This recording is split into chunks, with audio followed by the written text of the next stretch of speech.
Oh, this might not end well at all.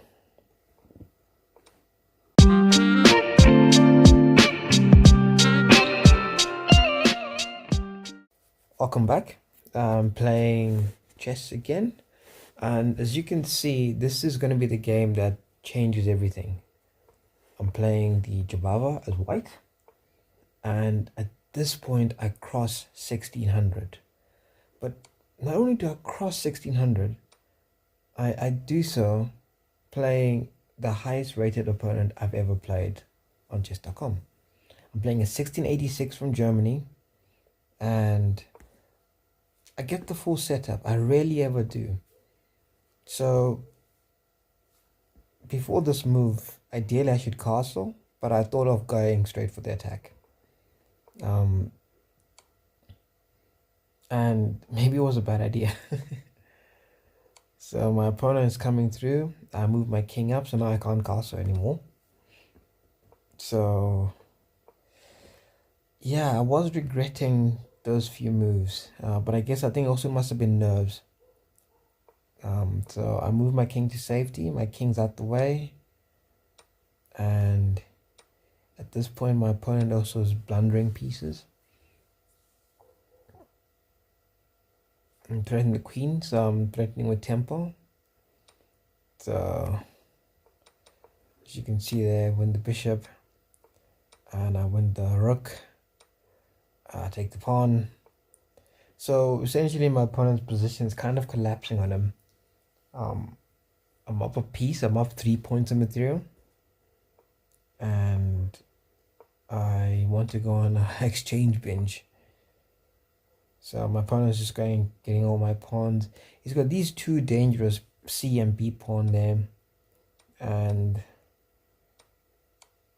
here is how you win a chess. So my opponent took, and this was mate. So the moment they got off that bank rack, yeah. So let's just quickly show you that in the analysis quickly. Review said I played with an 84%. I had a blunder. My opponent also had a blunder. So we can just have a look at those quickly. So yes, this was my blunder. I remember seeing this where I left a pawn, and yes, the discovery, and that's how I won that exchange, by taking that rook there. And at this point, this was a great move again to force eventual checkmate. So that's how the game ended. It was only a 25 move game, very quick, but I played very well, and I was quite chuffed. I mean, I crossed 1600. I mean, who wouldn't be happy about that? And let's now show you the next game. I'll show you 3 games. So yeah, and let's move on. Okay, so we're back now, and I'm playing as black. And as you can see, my ratings kind of changed. So I had a very rocky relationship with 1600. So the last game I showed you was me getting to 1600, and here I'm playing the Caro-Kann, and I immediately slipped down under 1600. I never went below 1590, which was pretty, brilliant. So here you watch me as I play along, and I'm down a pawn. Yeah, we've taken queens off, and I'm playing a guy from America, 1642. So I'm not playing particularly well, and essentially my goal is trying to get above 1600 because I feel like I belong there. So we're exchanging pieces. My opponent right now we're equal material, but we shouldn't be because I'm playing quite appalling chess, yeah. So we've exchanged essentially everything, and this is where the game went down. I've recently just done some lessons on king endgames, and yeah, that pawn just no stopping it. And the moment I lost that pawn there, I was done for. And yeah, this game is essentially hopeless. I was so frustrated because it meant losing more material, and It was taking me further and further away from my goal. My opponent reported the two queens. I was playing on. I mean, they had less than a minute, but when you got two queens, really, there's nothing you're waiting for. And my opponent proceeded to just put in the last nail in the coffin. And even if we go to a little game review, just to quickly show you, if anything of importance happened. I mean, I played with a 77. I played terribly.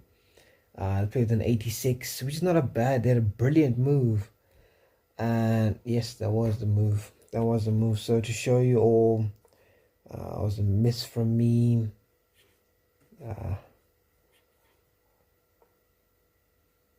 Yeah, protecting the pawn. Okay, and then I proceed to put my bishop in front of it. It just wasn't a good day. It wasn't a good evening for me to be playing chess, and yeah, at this point, really, should I keep my king? Wait, I did do. It wasn't the worst move. It's just that my opponent played better moves.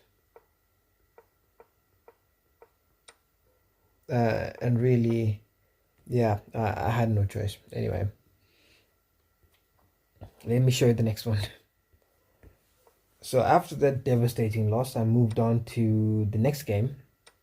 I didn't lose too much rating. And I'm playing as white, playing the Jubava, and this time they've taken my knight there and doubled my pawns. It's not as crazy structure. It actually plays very well to my hands because that pawn on c3 restricts their knight. They would have to do more maneuvers if they want to get an active knight. So I'm trying to induce weaknesses.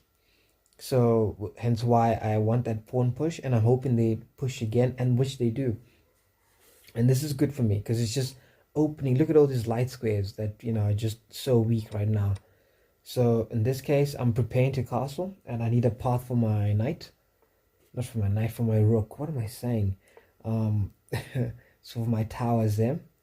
And when I think he should have long castled here. I think it would have been the best move for him, honestly.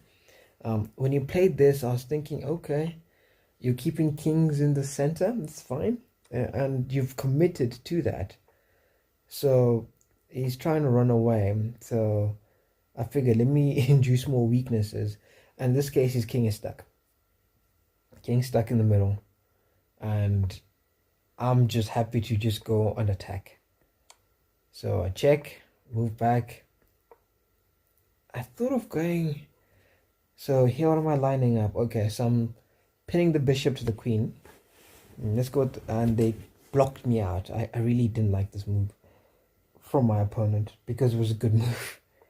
So I'm just trying to fight through.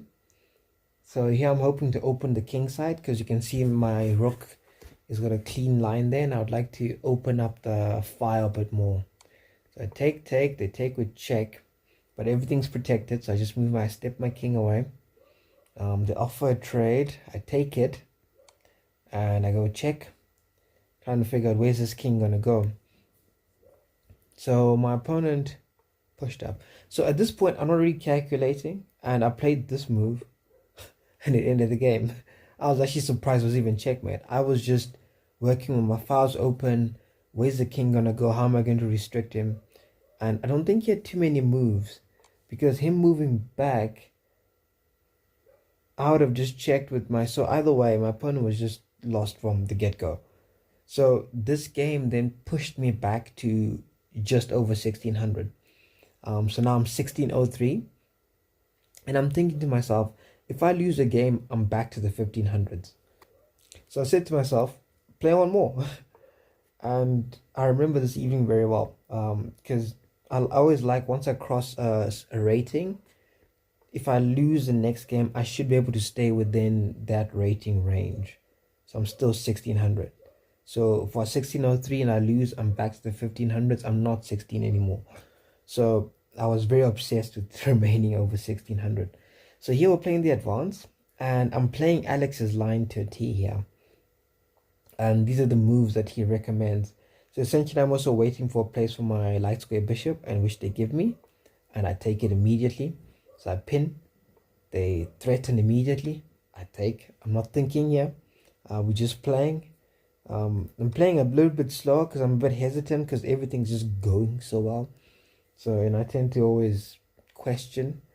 So here I took, and I think I should have delayed it a little bit more, but I've got too many moves before I'm comfortable. So I didn't take the bishop because to me that bishop's closed in, it doesn't have any good lines, and I'm not freeing that pawn anytime soon. So I go about threatening the bishop some more, playing tempo moves as best I can, and they ignored. And part of me had me thinking, if I was to take, am I not improving their pawn structure? I'm fixing it for him.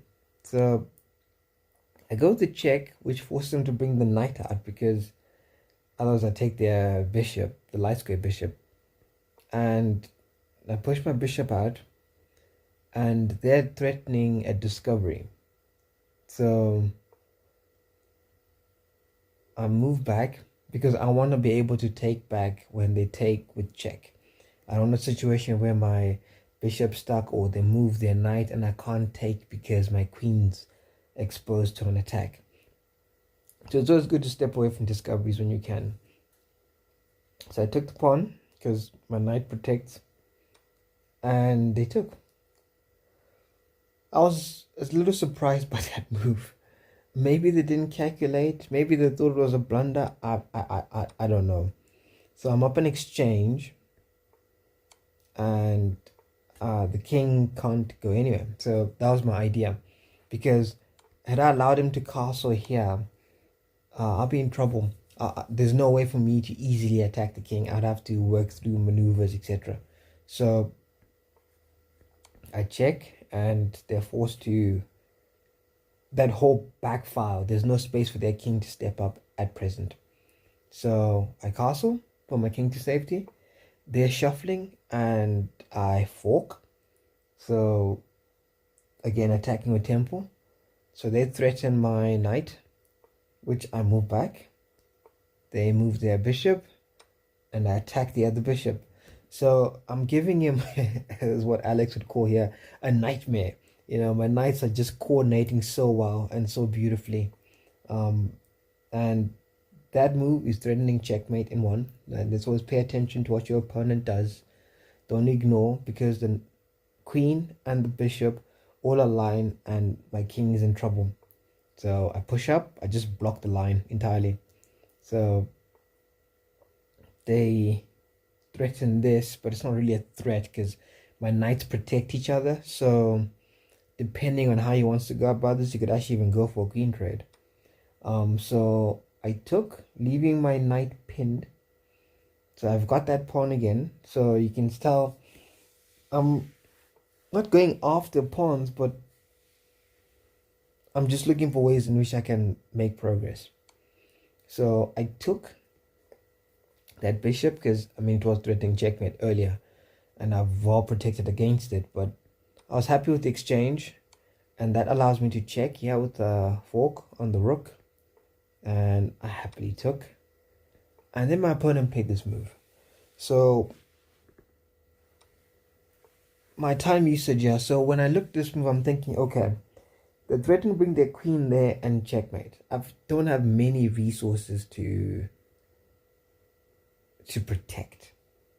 So part of me had me thinking, do I push the pawn to h5, or, you know, all these things were going through my head until I saw this move.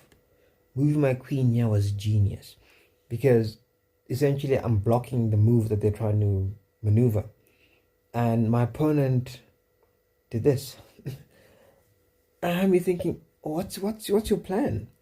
Because I can foil it entirely. You know, I could have put the king in check and then foil, but I said to myself, look, once if I allow them to move their knight where I don't want them to, for example, if they could place a knight on e4 there, I'm in trouble because I can't take without losing to checkmate. So I took, the piece, and my opponent resigned at this point because really it was pointless. I've got two rooks, you've got a queen and a knight. I was just gonna win this game. I was just gonna not even trade down for that knight, but there's really nothing you can do, and I can promote. It was just terrible. So at this point, I'm now 16-11, and I'm quite happy. And funny enough, this guy I played, this American guy, I was looking at his profile and looking at the game review, and he's been playing quite terribly. So I think last I checked, he was in the low 1500s. So at an 84% accuracy, said I played like a 2050. I don't think I showed that for the other games. Sorry about that. I'm still working out how to best work with this review system. Just show you some of the highlights.